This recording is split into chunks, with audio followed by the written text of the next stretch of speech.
ಸಂಚಾರಿ ಸ್ಟುಡಿಯೋದ ಎಲ್ಲ ವೀಕ್ಷಕರಿಗೆ ಸ್ವಾಗತ. ಇವತ್ತು ನಮ್ಮ ಜೊತೆ ಜಯಂತ್ ಟಿ ಅವರಿದ್ದಾರೆ. ಈಗಾಗಲೇ ಧರ್ಮಸ್ಥಳದಲ್ಲಿ ನಡೀತಾ ಇರುವಂಥ SIT ಕಾರ್ಯಾಚರಣೆ ಬಗ್ಗೆ ನಿಮಗೆಲ್ಲ ಗೊತ್ತಿರುವಂಥ ವಿಷಯ. ಇತ್ತೀಚೆಗೆ ಏನೆಲ್ಲ ನಡೀತಾ ಇದೆ ಅದ್ರ ಬಗ್ಗೆ ನಾವು ಜಯಂತ್ ಅವ್ರ ಹತ್ರ ಮಾತಾಡೋಣ. ನಮಸ್ತೆ ಜಯಂತ್ ಅವರೇ. ನಮಸ್ತೆ ಸರ್. ಹೇಳಿ ಸರ್, ಈಗ ಇತ್ತೀಚೆಗೆ ಏನೆಲ್ಲ ಬೆಳವಣಿಗೆಗಳು ನಡೀತಾ ಇದೆ ಸರ್?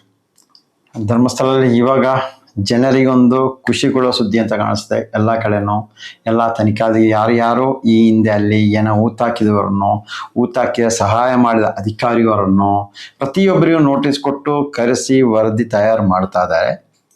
ಅದೇ ಪ್ರಕಾರ ಪ್ರತಿಯೊಂದು ವರದಿ ತಯಾರು ಮಾಡಿ ಅದರಲ್ಲಿ ಏನು ಲೋಪದೋಷಗಳಿದೆ ಅದನ್ನು ಕಂಡುಹಿಡಿದು ಇದು ಯಾರ್ಯಾರು ಮಾಡೋದೆಂಬುದನ್ನು ನೋಡಿ ಹುಡುಕಿ ಹೋದರೆ ನಮಗೂ ತುಂಬ ಸಂತೋಷ ವಿಷಯ. ಅಂದರೆ ನಮ್ಮ ಈ ಸೌಜನ್ಯ ಪರ ಹೋರಾಟಗಾರರಲ್ಲಿ ಪ್ರತಿಯೊಬ್ಬರನ್ನು ಕರೆದಿದ್ದಾರೆ. ಒಬ್ಬರೊಂದು ಸಣ್ಣ ಲಿಂಕ್ ಇದ್ದರೂ ಸಾಕು. ಅಂದರೆ ನನಗೆ ಒಂದು ಟಿಕೆಟ್ ಬುಕ್ ಮಾಡಿ ಕೊಟ್ಟರು ಅನ್ನೋ ಸಮೇತ ನನಗೆ ಗೊತ್ತಿಲ್ಲ ಕರೆದಿದ್ದಾರೆ. ಆದರೂ ನನಗೂ ಹೇಳ್ದೆ ಅವನು ಹೋಗಿ ಅವನ ಸ್ಟೇಟ್ಮೆಂಟ್ ಅದು ಕೊಟ್ಟು ಬಂದಿದ್ದಾರೆ. ಅಂದರೆ ನಾವು ಇದರಲ್ಲಿ ಯಾವುದೇ ಷಡ್ಯಂತ್ರ ಕೆಲಸ ಯಾವುದು ಮಾಡಿಲ್ಲ. ಇಲ್ಲಾರೆ ಇನ್ನೊಂದು ದೇವಸ್ಥಾನಕ್ಕೆ ತೇಜವಾದ ಮಾಡೋ ಕೆಲಸ, ಆ ದೇವಸ್ಥಾನ ನೋಡಿದಾಗ ಕೆಲಸ, ಈ ಥರ ಯಾವುದೇ ವಿಷಯಕ್ಕೆ ನಾವು ಹೊರಟವರಲ್ಲ. ನಾವು ಹೊರಟಿರೋದು ಏನಂತೇಳಿ ಧರ್ಮಸ್ಥಳ ಗ್ರಾಮದಲ್ಲಿ ಆಗಿರೋದು ಹೌದು, ಅತ್ಯಾಚಾರ ಕೊಲೆ ಆಗಿರೋದು, ಭೂ ಕಪ್ಪಳಿಕೆ ಮಾಡಿರೋದು ಹೌದು. ಪದ್ಮಲತಾ ನಮ್ಮ ಕುಟುಂಬದ ಹೆಣ್ಮಗಳನ್ನೇ ಇವರು ತಿಂದು ಹಾಕಿರೋದು ಹೌದು. ಅದರ ಜೀವಂತ ಸಾಕ್ಷಿ ಇವಳು ಇದ್ದಾರೆ. ಅದು ಯಾವ ಸಂದರ್ಭದಲ್ಲಿ ಬೇಕಾದ್ರೆ ನಾನು ಆ ಸಂದರ್ಭದಲ್ಲಿ ಕೊಡ್ಲಿಕ್ಕೂ ತಯಾರಿದ್ದೇನೆ. ಆ ಧರ್ಮಸ್ಥಳ ಗ್ರಾಮದಲ್ಲಿ ಮಮ್ಮಿ ಅಂತೇಳಿ ನರ್ಸ್ ಇದ್ರು. ಆ ನರ್ಸೇ ಪ್ರಜ್ಞೆ ಹೋಗಿ ಇಂಜೆಕ್ಷನ್ ಕೊಟ್ಟರು ಅಂತ ಹೇಳಿರೋ ವಿಡಿಯೋ ಇವಳು ನನ್ನ ಹತ್ರ ಇದೆ. ಹೌದು, ಪದ್ಮಲತಾಯಿ ಯಾವ ಲಾಡ್ಜಿ, ಗಾಯತ್ರಿ ಲಾಡ್ಜಿಗೆ ಕರ್ಕೊಂಡು ಹೋಗಿರೋ ವಿಷಯನು ಅದೇ ಲಾಡ್ಜಲ್ಲಿ ಇದ್ದ ರೂಮ್ ಬಾಯಿ ಹೇಳಿರೋದು ಇವಳು ಜೀವಂತವಾಗಿದೆ. ಅವನು ಹೇಳ್ತಾ ಇದ್ದಾನೆ. ಆದರೆ ಅದು ಯಾವ ಸಂದರ್ಭ ಬರುತ್ತೆ ಆ ಸಂದರ್ಭದಲ್ಲಿ ನಾನು ತನಿಖೆಗೆ ನಮಗೆ ಕೇಳಿದರೆ ನಾವು ಅದನ್ನು ಕೊಡ್ಲಿಕ್ಕೆ ರೆಡಿ ಇದ್ದೀವಿ. ಆದರೆ ತನಿಖೆ ಹಂತದಲ್ಲಿ ಇದೆ ಅಂತ ಅನ್ನೊಂದು ಮಾಹಿತಿ ಕೊಟ್ಟಿದ್ದಾರೆ. ಅದನ್ನು ಗಮನ ಕೊಟ್ಟಿದ್ದಾರೆ ಒಂದು ಕಡೆಯಿಂದ. ಮತ್ತೊಂದು ಕಡೆಯಿಂದ ಅವರಿಗೆ ಹೈಕೋರ್ಟ್ ಮುಖಾಂತರವಾಗಿ ಅದೊಂದು ಕೋರ್ಟ್ ಮುಖಾಂತರವಾಗಿ ತನಿಖೆ ಮಾಡಲಿಕ್ಕೆ ಒಂದು ವ್ಯವಸ್ಥೆ ಮಾಡಿಕೊಡ್ಬೇಕಂತ ಹೇಳಿದ್ರು. ಅದಕ್ಕೆ ಒಂದು ಕಡೆಯಿಂದ ಆ ಕೆಲಸನೂ ಆಗ್ತಾ ಇದೆ. ಪ್ರತಿಯೊಂದು ಅವರಿಗೇನು ಸಹಕಾರ ಬೇಕು ಆ ಕೆಲಸವನ್ನು ನಾವು ಮಾಡ್ತಾ ಇದ್ದೀವಿ. ಭೀಮನ ತಂಗಿಯವರನ್ನು, ಧರ್ಮ ಪತ್ನಿಯನ್ನು ಎಲ್ಲ ಕರೀದಾರ, ಎರಡನೇ ಪತ್ನಿ ಎಲ್ಲ ಹೌದು ಕರೀದಾರ ಅಂತ ಹೇಳಿದ್ರು. ಸಂತೋಷ ವಿಷಯ, ಎಲ್ಲವನ್ನು ತಿಳ್ಕೊಳ್ಬೇಕು. ಈ ಮಧ್ಯದಲ್ಲಿ ಈ ಭೀಮನಿಗೆ ಯಾರು ಏನೋ ಆಮಿಷ ಹೊಡೆದಿರೋದ, ಬೆದರಿಕೆ ಹಾಕಿರೋದ, ಆಕೆ ಇವಾಗ 164 ಸ್ಟೇಟ್ಮೆಂಟ್ ಯಾವ ರೀತಿಯಲ್ಲಿ ತಿದ್ದುಪಡಿ ಮಾಡಿ ಇಲ್ಲ ತಪ್ಪೊಪ್ಪಿಕೊಟ್ರು ಅದು ತನಿಖೆ ಆಗಲೇಬೇಕು.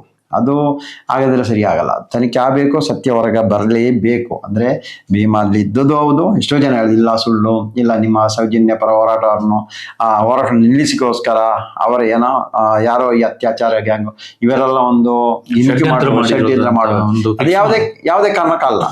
100% ಅಂದರೆ ಅವ 1.5 ಗಂಟೆ ಒಂದು ವಿಡಿಯೋ ಬಿಡ್ತಾ ಇದೀವಲ್ಲ, ಆ ವಿಡಿಯೋಲ್ಲಿ ಗೊತ್ತಾಗ್ತದೆ ಅಷ್ಟೊಂದು ಯಾರೋ ಬಾಯಿಪಾಠ ಹೇಳಿಕೊಟ್ಟು ಮಾಡ್ಲಿಕ್ಕೆ ಆಗಲ್ಲ.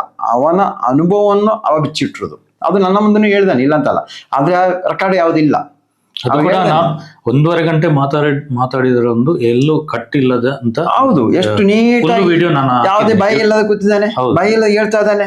ಅವಾಗ ಷಡ್ಯಂತ್ರ ಆದ್ರೆ 1-2-3 ತಿಂಗಳಲ್ಲಿ ಅವನ್ನೆಲ್ಲ ಕೂರಿಸ್ಬಿಟ್ಟು ಅವನಿಗೆ ಹೇಳ್ಕೊಟ್ಟು ಈ ತರ ಇದು ಅಲ್ಲ. 2 ವರ್ಷ ಹಿಂದೆನೇ ಇವಾಗ ಫೋನ್ ಮಾಡಿರೋದು. ನಾನು ಹೇಳ್ದಿದ್ದೀನಲ್ಲ, ಯಾವತ್ತೋ KR ಪಕ್ಷದವರು ಸೌಜನ್ಯ ಮನೆಗೆ ಬಂದು ಹೋರಾಟಕ್ಕೆ ನೀವು ಇದ್ರಲ್ಲ, ಏನೋ ಜಾಥಾ ಬರ್ಲಿಕ್ಕೆ ಪ್ರಾರಂಭ ಅವತ್ತು ತಾನೇ ನಾವು ಧರ್ಮಸ್ಥಳದಿಂದ ಬೆಂಗಳೂರಿಗೆ ಹೌದು ಅವತ್ತು ತಾನೇ ನಾವು ಸಾಯಂಕಾಲ 9:00ವರೆಗೆ ವಿಠಲ್ ಗೌಡ್ರ ಹೋಟ್ಲಿಗೆ ಹೋಗುವಾಗ ಮಾತಾಡಿಸ್ತಾ ಇರೋದು.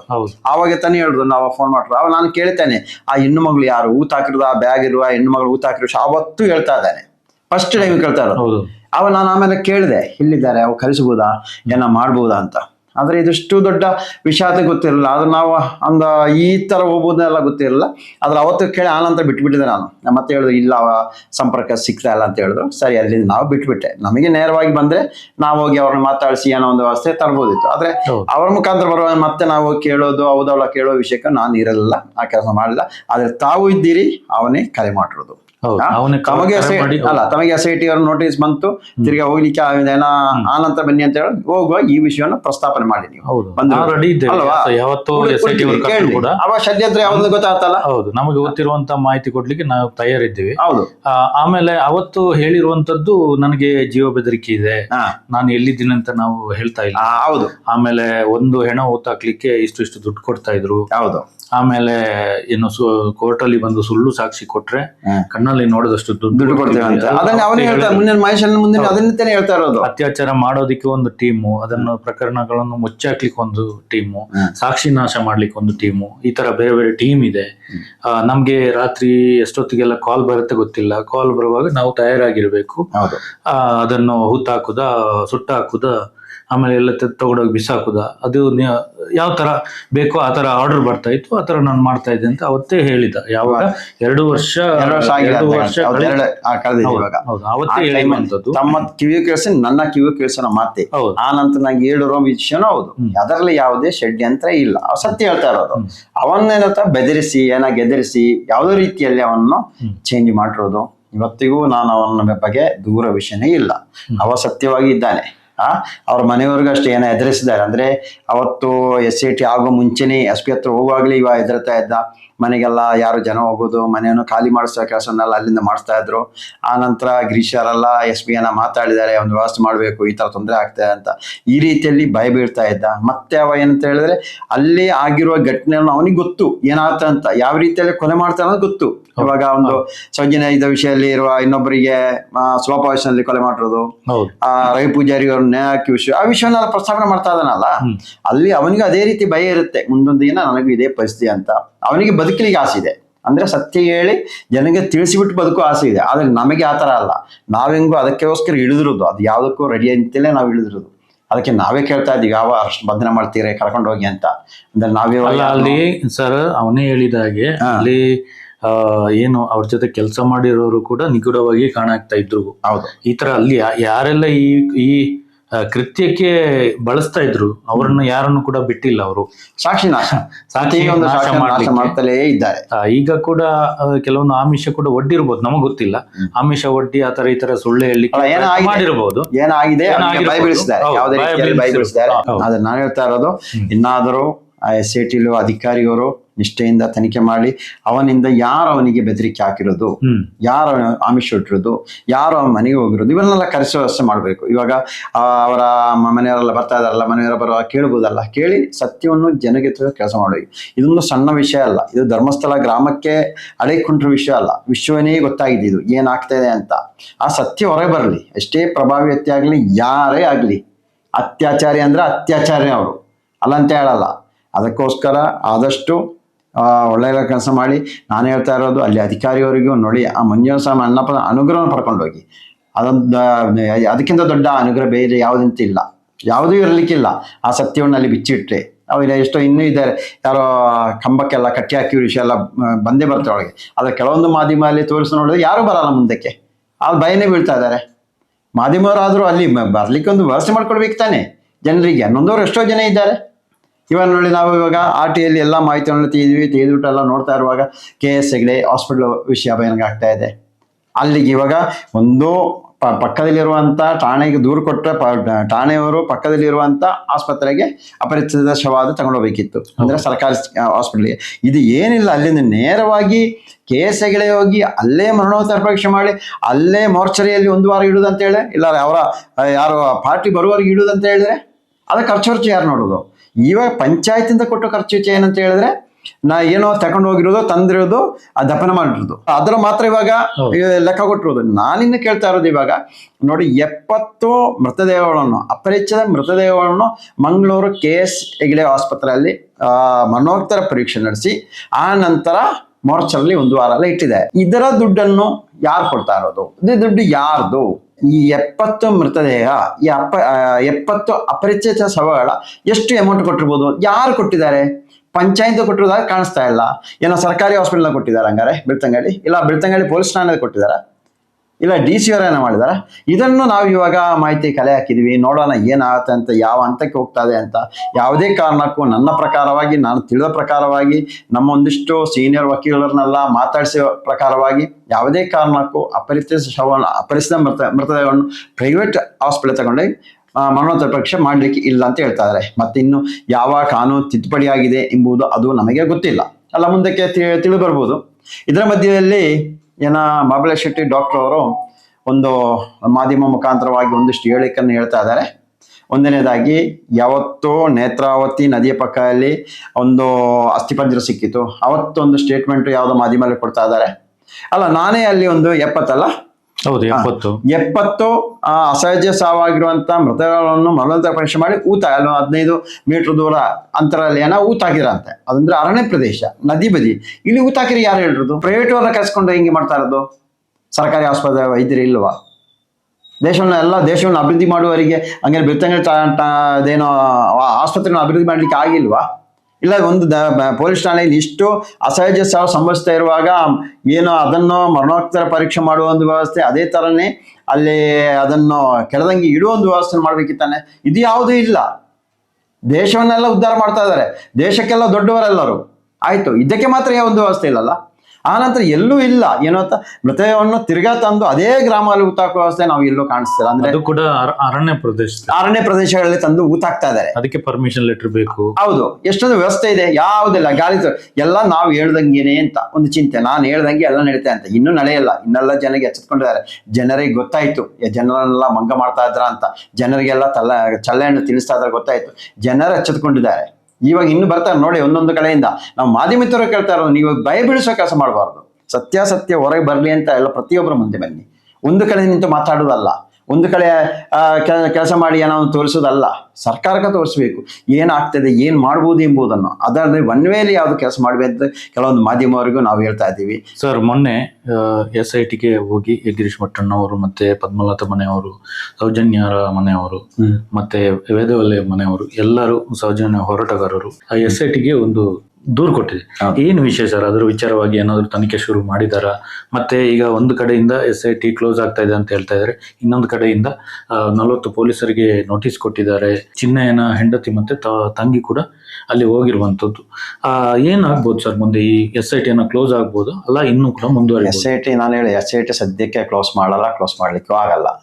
ಅಂದ್ರೆ ಕೆಲವೊಂದು ರಾಜ್ಯಕ್ಕೆ ಕೆಲವೊಂದು ವ್ಯಕ್ತಿಯೆಲ್ಲ ಪ್ರೆಷರ್ ಇಂದ ಮುಖ್ಯಮಂತ್ರಿ ಎಲ್ಲ ಗೃಹ ಸಚಿವರು ಹೇಳ್ತಾ ಇರ್ಬೋದು ಹೊರತು ಇಲ್ಲಿ ನಡೀತಿರೋ ವಿಷಯ ಅವ್ರಿಗೆ ಗೊತ್ತಿಲ್ವಲ್ಲ. ಇಲ್ಲಿ ನಡೀತಿರೋ ಏನ್ ನಡೀತಾ ಇದೆ ಗೊತ್ತಿಲ್ಲ. ಅದಕ್ಕೋಸ್ಕರ ಸದ್ಯಕ್ಕೆ ನನ್ನ ವಿಷಯದಲ್ಲಿ 90 ದಿನವರೆಗೂ ಹಿಂಗೂ ಕ್ಲೋಸ್ ಮಾಡ್ಲಿಕ್ಕೆ ಆಗಲ್ಲ. 90 ದಿನವರೆಗೂ ಏನೋ ತನಿಖೆ ಮಾಡಿ ಅವತ್ತು ಅದನ್ನ ಕ್ಲೋಸ್ ಮಾಡ್ಬೋದಾ ಅಂತ ಗೊತ್ತೂ ಇಲ್ಲ.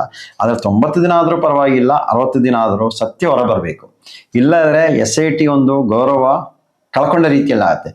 ಎಲ್ಲ ಪ್ರತಿಯೊಂದು ನೋಡಿ, ಇವಾಗ ನಮ್ಮ ದಕ್ಷಿಣ ಕನ್ನಡ ಜಿಲ್ಲೆಯಿಂದ ಯಾರೇ ಒಬ್ಬ ಪ್ರಭಾವಿ ವ್ಯಕ್ತಿ ಬಂದು ಅಲ್ಲಿ ಭಾಷಣ ಮಾಡ್ಲಿಕ್ಕೆ ಬರ್ತಾ ಇಲ್ಲ. ಅದನ್ನು ಮೊದಲು ಅರ್ಥ ಮಾಡಿ. ಅಂದ್ರೆ ದಕ್ಷಿಣ ಕನ್ನಡ ಇರುವ ಪ್ರತಿಯೊಬ್ಬರಿಗೆ ಗೊತ್ತು ಅಲ್ಲಿ ಆಗ್ತಾ ಇರುವ ಘಟನೆ ಏನು, ಆಗಿರುವುದೇನು ಗೊತ್ತಿಲ್ಲದಲ್ಲ, ಗೊತ್ತು. ಆದ್ರೆ ಯಾರು ಮುಂದೆ ಬರ್ಲಿಕ್ಕೆ ಆಗ್ತಾ ಇಲ್ಲ. ಮುಂದೆ ಬಂದ್ರೆ ನಾಳೆ ಯಾವ ಇರಲ್ಲ ಭೂಮಿ ಮೇಲೆ. ಆ ಒಂದು ಪರಿಸ್ಥಿತಿಯಲ್ಲಿ ಇರುವಾಗ ಯಾರು ಮುಂದೆ ಬರ್ತಾ ಇಲ್ಲ. ಅದಕ್ಕೋಸ್ಕರ ಒಂದು SIT ರಚನೆ ಮಾಡಿದೀವಿ. ಅದರ ಮುಖಾಂತರವಾಗಿ ಸತ್ಯ ಹೊರ ಬರಲಿ, ಸತ್ಯವನ್ನು ಹೊರಗಿನ ಪ್ರಪಂಚಕ್ಕೆ ತಿಳಿಸುವ ಕೆಲಸವನ್ನು SIT ತಂಡ ಮಾಡಲಿ. ಇದು ವಿಶ್ವವೇ ನೋಡ್ತಾ ಇರುತ್ತೆ ಕರ್ನಾಟಕ ರಾಜ್ಯದ SIT ತಂಡ ಏನಾಗಿದೆ, ಏನ್ ಮಾಡ್ತಾ ಇದಾರೆ ಅಂತ. ಮತ್ತೆ ಈ ಒಂದಿಷ್ಟು ಮಾಧ್ಯಮವರು ಸೈಲೆಂಟ್ ಆಗಿದ್ದಾರೆ ಕಾಣಿಸ್ತೆ. ಈ ಒಂದಿಷ್ಟು ಮಾಧ್ಯಮವರು ಒಂದೊಂದು ಬದಿ ಹೋಗಿದ್ದಾರೆ ಕಾಣಿಸ್ತೆ. ಗಿಂಬಲ ಬಂದಿಲ್ಲೋ ಗೊತ್ತಿಲ್ಲ. ಯಾವ್ದೊಂದು ಕಾರಣಕ್ಕೂ ಸ್ವಲ್ಪ ಬದಿಗೆ ಹೋಗಿದ್ದಾರೆ. ಅದು ಹೋದಲ್ಲ, ಮಂಜುನಾಥ ಸ್ವಾಮಿ ಅಲ್ಲಪ್ಪ ಸ್ವಾಮಿ ನಿಮ್ಮನ್ನು ಕಳಿಸ್ತಾರೆ. ನೀವು ಒಂದು ಸಮಯ ಎಗರಾಡ್ತಾ ಇರ್ಬೋದು ಎಷ್ಟು ಬೇಕಾದ್ರು, ಆದ್ರೂ ಕಷ್ಟ ಆದಿತ್ತು ಅದು. ಮುಂದೆ ಆರ್ ಕನ್ನಡದವರು ಮಾತ್ರ ಒಂದು ಕರ್ಸಿ ಡಿಬೇಟ್ ಮಾಡಿ ಕೆಲವೊಂದು ಸತ್ಯಗಳನ್ನು ಹೊರಗೆ ಹಾಕ್ತಾ ಇದ್ದಾರೆ. ಅವರ ಬಾಯಿಂದೇ ಬರುತ್ತೆ. ಅಲ್ಲಿ ಬರುವ ಯಾರು ಇವಾಗ ನ್ಯಾಯಪರವಾಗಿ ಹೋರಾಟವರು ಯಾರೇ ಬಂದ್ರು ಆ ಒಪಾಸಿಟಿ ಅವರ ಬಾಯಿಂದ ಎಲ್ಲ ಸತ್ಯ ಹೊರಗೆ ತರಿಸೋ ಕೆಲಸವನ್ನು ಮಾಡ್ತಾ ಇದ್ದಾರೆ. ಅದು ನಾನು ಹೇಳಿದಲ್ಲ, ಇವತ್ತು ನಾ ಕೇಸ್ ಫೈಲ್ ಎಲ್ಲ ತೆಗೆದು ನೋಡಿ ಒಂದೊಂದು ಫಸ್ಟ್ ಮಾದರಿ ಯಾವುದು ಏನೋ ಪ್ರಥಮ ಮಾಜರಿ ಇದೆಯಲ್ಲ, ಅದರಲ್ಲಿ ನೋಡಿ, ಅದರಲ್ಲಿ ಗೊತ್ತಾಗುತ್ತೆ ಯಾರು ಬಂದಿರೋದಂತ. ಅಲ್ಲಿ ಮಾಜರಿಗೆ ಸೈನ್ ಮಾಡ್ಲಿಕ್ಕೆ ಅಲ್ಲಿ ಹೋಗ್ತಾ ಇರೋದು ನೋಡುದು ಎಲ್ಲವನ್ನು ಪ್ರತಿಯೊಂದು ಗೊತ್ತಾಗುತ್ತೆ ಅದರಲ್ಲಿ. ಯಾವ ರೀತಿಯಲ್ಲಿ ಅಂತ ಹೇಳಿದ್ರೆ, ಸಂತೋಷ್ ರಾವ್ ಚೆಕ್ಸ್ ಅಲ್ಲ ಒಂದು ಬಟ್ಟೆ ಹಾಕೊಂಡಿದ್ದ, ಅದು 9ನೇ ತಾರೀಕು ಅದೇ, 10ನೇ ತಾರೀಕು ಅದೇ, 11ನೇ ತಾರೀಕು ಅದೇ, 12ನೇ ತಾರೀಕು ಅದೇ ಬಟ್ಟೆ. ಅಂದ್ರೆ 9ನೇ ತಾರೀಕು ಒದ್ದೆ ಹಾಕೊಂಡು ನಿಂತಿದ್ದು ನೋಡಿರೋದು, ಪ್ಯಾಂಟು ಇದೆಲ್ಲ ಒದ್ದೆ ಹಾಕೊಂಡಿರೋದು. 4 ದಿನ ಅದೇ ಪ್ಯಾಂಟು ಅದೇ ಶರ್ಟು. ಯಾವ ಹಂತಕ್ಕೆ ಬಂದು ನೋಡಿ, ಅಲ್ಲಿದ್ದವ ಬಂದವರಿಗೆ ಅದಲ್ಲ, ಅಲ್ಲಿವರೆಗೆ ಏನಂತ ಹೇಳಿ ಧರ್ಮಸ್ಥಳ ಇದರಲ್ಲಿ ಕೆಲಸ ಮಾಡುವವರು ಏನಂತ ಹೇಳಿದ್ರೆ, ಯಾರಾದ್ರೂ ಇಳಿದ್ರೆ ಸಾಕು ಅಷ್ಟೊತ್ತಿಗೆ ಠಾಣೆಗೆ ಹೋಗಿ ನಾನು ನೋಡಿದೆ ಸಾಕ್ಷಿ ಹೇಳುವರು. ಎಷ್ಟು ನಿಷ್ಠೆಯಿಂದ ಕೆಲಸ ಮಾಡುವವರು ಸ್ವಾಮಿ ಅಲ್ಲಿಯವರು. ಇಂಥವರೆಲ್ಲ ಸಿಗೋದಕ್ಕೆ ಪುಣ್ಯ ಮಾಡ್ಬೇಕಂತ ಕಾಣಿಸುತ್ತೆ. ನಿಮ್ಮ ಯೋಗ್ಯತೆಗೆ ನಿಮಗೆ ನೀವು ಸತ್ಯ ಹೇಳ್ತಾ ಇರೋದು ಅದಲ್ಲ, ಸತ್ಯನ ಅದರಲ್ಲಿ ಗೊತ್ತಾಗುತ್ತೆ. ಕಥೆ ಬರೆದಿಟ್ರು ಓದಿ ನೋಡಿ ಗೊತ್ತಾಗುತ್ತೆ ಏನಲ್ಲ ಅಂತ. ಯಾವನೋ ಬಂದು ಬೊಗಳ್ತಾ ಇದ್ದಾನ ಕುಂದಾಪುರದಿಂದ ಅದು ಇದಂತ, ಅವನಿದೆಲ್ಲ ಸರಿಯಾಗಿ ಓದಿ ನೋಡು ಏನಂತ ಗೊತ್ತಾದ್ರೆ ನಿಮ್ಮ ಜನ್ಮಕ್ಕೆ ಅಲ್ಲ ಏನ್ ಮಾಡ್ತಾ ಇದೀಯ ಅಂತ. ಸರ್, ಅದು ಕೂಡ ಸರ್, ಇಸ್ತ್ರಿ ಹಾಕಿರುವಂತ ಬಟ್ಟೆಯನ್ನು ಗೋಣಿ ಚೀಲದಿಂದ ತೆಗಿತಾ ಇದ್ದಾರೆ ಹೌದು. ಒಂದು ಮಹಜರ್ ಪ್ರಕ್ರಿಯೆಯಲ್ಲಿ. ಹೌದು. ಆ ಇಸ್ತ್ರಿ ಹಾಕಿರುವ ಬಟ್ಟೆ ಯಾರಾದ್ರೂ ಗೋಣಿ ಚೀಲದಲ್ಲಿ ತುಂಬಿಸಿ ಇಡ್ತಾರ, ಒಂದು ಪ್ರಶ್ನೆ. ಮತ್ತೆ 4 ದಿನದಲ್ಲಿ ಒಂದೇ ಶರ್ಟ್ ಅಲ್ಲಿ ಯಾರಾದ್ರೂ ಇರ್ತಾರ? ಆ ಇಸ್ತ್ರಿ ಹಾಕಿರೋ ಬಟ್ಟೆ ಇರ್ಬೇಕಾದ್ರೆ ಅವನ್ ಯಾಕೆ ಬಟ್ಟೆ ಚೇಂಜ್ ಮಾಡಿಲ್ಲ? ಅದು ಕೂಡ ಪ್ರಶ್ನೆ ಬರ್ತದೆ. ಅದಲ್ಲ, ಮತ್ತೆ ಇನ್ನೊಂದು ವಿಷಯ, ಇವಾಗ ಸಾಕ್ಷಿ ಹೇಳಿದಾನಲ್ಲ ಫಸ್ಟ್ ಹೋಗುವಾಗ, ಅವ ಲೆಫ್ಟ್ ಸೈಡ್ ಹೋಗ್ತಾ ಇದ್ದ, ಸೌಜನ್ಯ ರೈಟ್ ಸೈಡ್ ಬರ್ತಾ ಇದ್ದ. ಅಂದ್ರೆ ಅಲ್ಲಿ ಜನಸಂದ್ರೆ ಇಲ್ಲ. ಅಂದ್ರೆ ಈ ಹೋಗುವವನಿಗೆ ಈ ರಸ್ತೆಯಲ್ಲಿ ಎಷ್ಟು ಹೆಣ್ಣು ಮಕ್ಳು ಹೋಗ್ತಾ ಇದಾರೆ, ಆ ಹೆಣ್ಣು ಮಕ್ಳು ಹಿಂದೆ ಎಷ್ಟು ಜನ ಹೋಗ್ತಾ ಇದೇ ನೋಡೋಕೆ ಅಂತ ಕಾಣಿಸುತ್ತೆ. ಹೋಗ್ತಾ ಇರುವಾಗ ಈ ಕಡೆ ನೋಡ್ಕೊಂಡು ಮುಂದಕ್ಕೆ ನೋಡಿ ಗಾಡಿ ಓಡಿಸಲ್ಲ, ರೈಟ್ ಸೈಡ್ ನೋಡಿ ಗಾಡಿ ಸುತ್ತಾ ಇರೋದು. ಅವ ಹೇಳ್ತಾ ಇರುವ ಬಟ್ಟೆನೆ ಲಾಸ್ಟ್ಗೆ ಅದನ್ನು ಪಾಯಿಂಟ್ ಹಾಕಿದ್ದಾರೆ. ಏನಂತ ಹೇಳಿದ್ರೆ, ಅವನ ಬ್ಯಾಗಿಂದಲೂ ಮಣ್ಣಾಗಿತ್ತು ಚೆಕ್ಸ್ ತರ ಬಟ್ಟೆಯನ್ನು ತೆಗೆದು ಕೊಟ್ಟಿದ್ದ ಅಂತ. ಒಂದು ಕಡೆಯಿಂದ ಹೇಳಿರ್ತಾನೆ ಇವನ್ 9ನೇ ತಾರೀಕು ನೋಡಿದವನೇ ಎಷ್ಟು 9, 10, 11, 12ನೇ ತಾರೀಕು ಠಾಣೆ ಹೋಗಿ ಇದೇ ಬಟ್ಟೆ ಹಾಕೊಂಡು ನಿಂತಿದ್ದ ಅಂತ ಹೇಳ್ತಾ ಇದ್ದಾನೆ. ಹಂಗಾರೆ ಮಣ್ಣಾಗಿರೋ ಬಟ್ಟೆ ಚೇಂಜ್ ಮಾಡಿಲ್ವಾ? ಆ ಮಣ್ಣಾಗಿರೋ ಬಟ್ಟೆ ಯಾವ್ದು ಸ್ವಾಮಿ?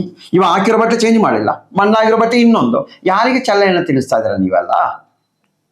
ಇದಕ್ಕೇನು LLB ಓದ್ಬೇಕು ಅವಶ್ಯಕತೆ ಏನಿಲ್ಲ. ಸಾದಾ ನಾಲೆಜ್ ಇದ್ರೆ ಸಾಕು, ಸಾಕು. ಅದನ್ನ ಓದುವಾಗ ಗೊತ್ತಾಗತ್ತೆ. ಆ ಗೂಬೆನಿಗೆ ಕೊಟ್ಟು ಕಳಿಸಿ ಅವನಿಗೆ, ಅವನ ಬೊಗಳ್ತಾ ಇದ್ದಾನಲ್ಲ ಅವನ ಯೋಗ್ಯತೆಗೆ, ಯಾರೋ ಎಂಜಲ್ ಕಾಸು ತಿಂದು ಅವನಿಗೆ ಹೇಳ್ತಾ ಇದ್ದಾನಲ್ಲ ಕಚಡ, ಏನೋ ಪದ್ಮನಾಥನೋ ವಸಂತ ಎಂಬುವರು ಏನೋ ಪ್ರೇಮ ಇತ್ತು, ಅದಕ್ಕೆ ಅವ್ರ ಅಪ್ಪ ಸಾಯಿಸಿದ್ರು ಅಂತ. ನಿನ್ನ ಯೋಗ್ಯತೆಗೆ ನಿನ್ನ ಮನೆಯಲ್ಲಿ ಯಾರು ಇದ್ರು ನೋಡೋ, ಆ ಥರ ಇದ್ದರೆ ನಮ್ಮ ಮನೆಯ ಸುದ್ದಿ ಬರಬೇಡ ನೀನು. ನಾನು ಅವತ್ತಿನ ಲೆಕ್ಕ ಹಾಕಿದೆ, ನಿಂಗೆ ಐತೆ ಗ್ರಾಚಾರ. ನಾನು ಬರ್ತೀನಿ ಒಂದು ಕಡೆ ಮಾತಾಡ್ಸಲಿಕ್ಕೆ, ಏನೋ ಕಾಲೇ ನ್ಯೂಸ್ ಇದ್ದೀನಿ, ಅವನ ಹತ್ರಲೇ ಬರ್ತೀನಿ ನಾನು, ಬೇರೆಯಲ್ಲೂ ಬರಲ್ಲ. ಅಲ್ಲೇ ನೀ ಬಾ, ಅಲ್ಲಿಗೆ ಕಳಿಸ್ತೀನಿ ನಿನ್ನನ್ನು. ನಮ್ಮ ವಿಷಯಕ್ಕೆ ಬರಬೇಡ ನೀನು ಇನ್ನ ಕುಟುಂಬದ ಹೆಣ್ಣು ಮಕ್ಕಳ ವಿಷಯದಲ್ಲಿ ನೋಡಿ ನಿನ್ನ ಯೋಗ್ಯತೆಗೆ ನೀ ಬಂದು ಈ ರೀತಿಯಲ್ಲೇ ಸುಳ್ಳು ಮಾಹಿತಿಯನ್ನು ಜನರಿಗೆ ಕೊಡ್ತಾ ಇದ್ದೀರಿ. ನಿನ್ನ ಯೋಗ್ಯತೆ ಇನ್ನು ಇವಾಗ ಅದೇ ಅಲ್ಲ, 30,000 ಮಾಬಲ ಶೆಟ್ಟಿ ಅವರು 30,000 ಮೂನ್ ಸರ್ಟಿಫಿಕೇಟ್ ಕೊಟ್ಟಿರೋದಲ್ಲ. ಅದೇ ಇವಾಗ ನಮ್ಮ ಮುಖ್ಯ ವಿಷಯ ಏನಂದ್ರೆ ಅದು ಏನಂತ ಹೇಳಿದ್ರೆ, ಮಾಬಲ ಶೆಟ್ಟಿಯವರು ಧರ್ಮಸ್ಥಳಕ್ಕೆ, ಅಂದ್ರೆ ಧರ್ಮಸ್ಥಳ ಗ್ರಾಮದಲ್ಲಾಗಿರುವಂತ ಅಸಹಜ ಸಾವನ್ನು ಎಲ್ಲಿಂದಲೋ ಓಡ್ಕೊಂಡು ಬಂದು ಮರಣೋತ್ತರ ಪರೀಕ್ಷೆ ಮಾಡಿ ಕೊಡ್ತಾ ಇದ್ದಾರೆ. ಅಲ್ಲಿ ಊತಾಕೊಂಡು ನೋಡಿಬಿಟ್ಟೆ ಹೋಗ್ತಾ ಇದ್ದಾರೆ. ಇದರ ಮಧ್ಯದಲ್ಲಿ ಗಿರೀಶ್ ಮಠಣ್ಣವರು ಏನೋ ಒಂದು 70 ಅಸಹಜ ಸಾವಾಗಿರೋ ಮೃತದೇಹಗಳನ್ನು KSAಗಳೇ ತಗೊಂಡೋಗಿ ವಿಷಯ ಮಾತಾಡೋಸ್ತಿಗೆ ಯಾರಿಗೆ? ಮಾಬಲ ಶೆಟ್ಟಿಯವರಿಗೆ ಸೆಕ್ಯೂರಿಟಿ, ಬೆದರಿಕೆ ಅಲ್ಲ ಸ್ವಾಮಿ. ಇಷ್ಟೊಂದು ವಿದ್ಯಾವಂತರು ಡಾಕ್ಟರ್ ಆಗಿರುವ ತಮಗೆ ಬೆದರಿಕೆ ಅಂದ್ರೆ ಏನಂತ ಗೊತ್ತಾಗಲ್ವಾ? ಬೆದರಿಕೆ ಅಂತ ಗೊತ್ತಾಗಲ್ವ ನಿಮಗೆ? ಬೆದರಿಕೆ ಯಾವ ರೀತಿ? ನೀವೇ ಫೋನ್ ಮಾಡಿ ಬೆದರಿಕೆ ಹಾಕಿದಾರ? ಮಾಧ್ಯಮ ಮುಖಾಂತರ ಬೆದರಿಕೆ ಹಾಕಿದಾರ? ಅಲ್ಲ, ಮಾಧ್ಯಮದಲ್ಲಿ ಹೋಗಿ ಕೂತು ಡಿಬೇಟ್ ಏನೋ ಮಾಡೋದು, ಅದರ ಮುಖಾಂತರ ಬೆದರಿಕೆ ಹಾಕಿದೇವ? ಏಕೆಂದ್ರೆ ಸ್ವಾಮಿ, ಈ ಒಂದು ಸಣ್ಣ ವಿಷಯವನ್ನು ಎತ್ತಿಡುವಷ್ಟು ಇಷ್ಟು ಭಯ ಬೀಳ್ತಾ ಇದ್ದೀರಲ್ಲ. ನಾನು ಅದನ್ನೇ ಹೇಳ್ತಾ ಇರೋದು ನೋಡಿ. ಸರಿ, ಯಾರೋ ಬೆದರಿಸೋ ಅವರಲ್ಲ, ಇವಾಗ ಅದು ಹೇಳ್ಬೋದಲ್ಲ ಯಾರಂತ, ಅಪೋಸಿಟ್ ಟೀಮ್ ಯಾರು ಎದುರಿಸಬಹುದು. ಅದಕ್ಕೋಸ್ಕರ ಗಿರೀಶ್ ಮಠನವರ ಮೇಲೆ ಎಲ್ಲ ಸೌಜನ್ಯ ಹೋರಾಟಗಾರರ ಮೇಲೆ ಕಟ್ಟಿಡುವ ಕೆಲಸ ಮಾಡ್ತಿದ್ರ. ನಾವು ಆ ಕೆಲಸ ಮಾಡ್ತಾ ಇಲ್ಲ. ಬಿಡಿ, ನೀವು ಚೆನ್ನಾಗಿರಿ, ನಿಮಗೆ ಸೆಕ್ಯೂರಿಟಿ ಕೊಡ್ಲಿ ಆದಷ್ಟು ಬೇಗ. ಏನ ಪ್ರಧಾನಿಗೆ ಇರುವಂಗೆ Z+ ಮತ್ತೆ ಇನ್ನು ಎಕ್ಸ್ಟ್ರಾ ಬಿಂದು ಅಂತೆಲ್ಲ ಏನೋ ಮಾಡಿ ರೌಂಡ್ ಇರುವಂತದ್ದು ಸೆಕ್ಯೂರಿಟಿ ಕೊಡ್ಲೇಬೇಕು. ಸೌಜನ್ಯ ಪ್ರಕರಣದಲ್ಲಿ ಆಗ್ಲಿ, ಧರ್ಮಸ್ಥಳದಲ್ಲಿ ನಡೆದಿರುವಂತ ಎಲ್ಲಾ ಪ್ರಕರಣದ ಸಾಕ್ಷಿಗಳಾಗ್ಲಿ, ಅದ್ರ ಜೊತೆ ಕೆಲಸ ಮಾಡಿರೋರಾಗ್ಲಿ ಎಲ್ಲ ನಿಗೂಢವಾಗಿ ಸಾವನ್ನಪ್ತಾ ಇದ್ದಾರೆ.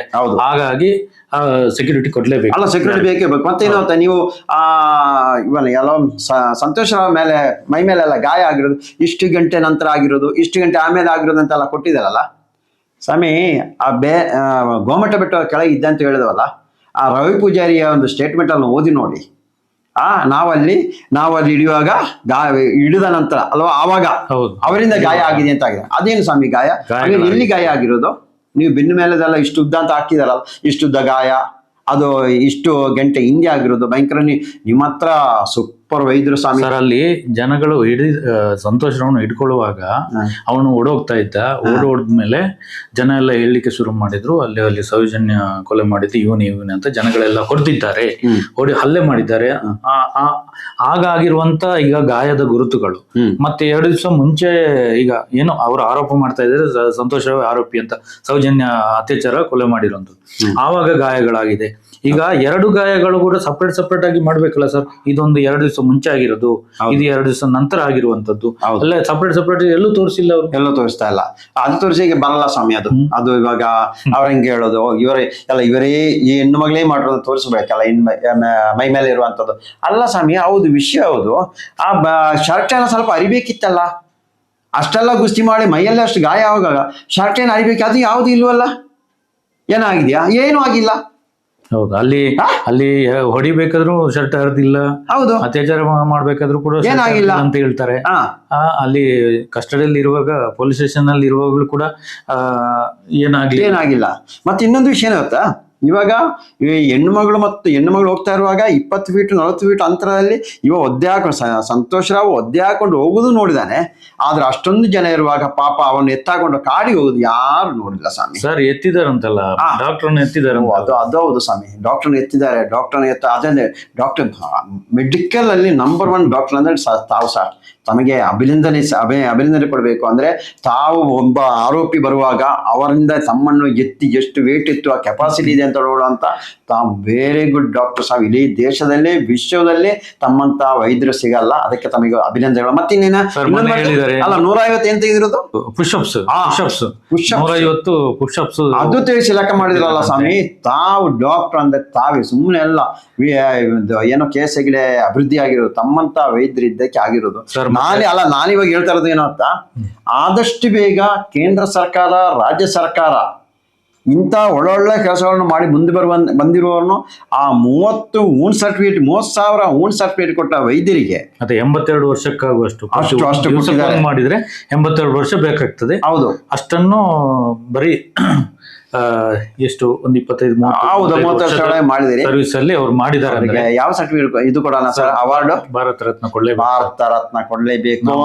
ಹೋರಾಟಗಾರರ ಪರವಾಗಿ ಹೌದು, ನಾವು ಅದೊಂದು ಶಿಫಾರಸು ಮಾಡ್ತಾ ಇದ್ದೀವಿ, ಸರ್ಕಾರಕ್ಕೆ ಪತ್ರ ಕೂಡ ಬರಿತೀವಿ 100% ಬರಿತೀವಿ. ನಾನು ಇಲ್ಲಿಗೆ ಕರಿತೀನಿ, ಅವರಿಗೆ ನಮ್ಮ ರಾಷ್ಟ್ರಪತಿಯವರಿಗೆ ಬರಿತೀನಿ. ಆದಷ್ಟು ನಾಳೆ ಒಂದ್ 2-3 ದಿನ ಒಂದು ಸ್ವಲ್ಪ ಎಲ್ಲ ಡಿಟೇಲ್ ರೆಡಿ ಮಾಡ್ಬೇಕು. ಮಾಡಿ ತಮಗೆ ಒಂದು ಅವಾರ್ಡು ಪ್ಲಸ್ ತಮಗೆ ಪೊಲೀಸ್ ಬಂದೋಬಸ್ತು ಕೊಡ್ಲೇಬೇಕಂತ ಹೇಳ್ತೀವಿ. ಆ ಒಂದು ವ್ಯವಸ್ಥೆ ಮಾಡ್ಲೇಬೇಕು. ಅದು ನಮ್ಮ ಕಡೆಯಿಂದ ನಾವು ಕೊಡ್ಲಿಕ್ಕೆ ರೆಡಿ ಇದ್ದೀವಿ ಅಂತಲೂ ಈ ಮೂಲಕ ಹೇಳ್ತಾ ಇದ್ದೀವಿ. ಮತ್ತೆ ಕರ್ನಾಟಕ ರಾಜ್ಯ ಎಲ್ಲ ಸೌಜನ್ಯ ಪರ ಹೋರಾಟರು, ತಮಗೆ ದೇವರು ಮಂಜುನಾಥ ಸ್ವಾಮಿ ಇಷ್ಟೊಳ್ಳೆ ಕೆಲಸಗಳನ್ನು ಮಾಡ್ತಾ ಇರುವ, ಆ ಸಂತೋಷ್ ರಾವ್ನ ಜೈಲಿಗೆ ಹಾಕುವಂತ ಕೆಲಸ ಮಾಡಿರುವ ತಮಗೆ ಆಯುಸ್ಸು ಆರೋಗ್ಯ ಕೊಡ್ಲಿ ಅಂತೇಳಿ ದೇವರಲ್ಲಿ ಪ್ರಾರ್ಥನೆ ಮಾಡ್ತಾರೆ. ಮಂಜುನಾಥ ಸ್ವಾಮಿಯಲ್ಲೇ ಪ್ರಾರ್ಥನೆ ಮಾಡೋಣ, ಅವರೇ ಕೊಡ್ತಾರೆ, ಅಲ್ಲ ಅಣ್ಣಪ್ಪ ಸ್ವಾಮಿಯೇ ಕೊಡ್ತಾರೆ. ಅಷ್ಟೊದೇ ತಮಗೆ ಆರೋಗ್ಯವಾಗಿರ್ಲಿ, ತಮ್ಮ ಎಲ್ಲರೂ ಚೆನ್ನಾಗಿರ್ಲಿ ಅಂತ ನಾನು ಕೇಳ್ಕೊಳ್ತಾ ಇದ್ದೀನಿ.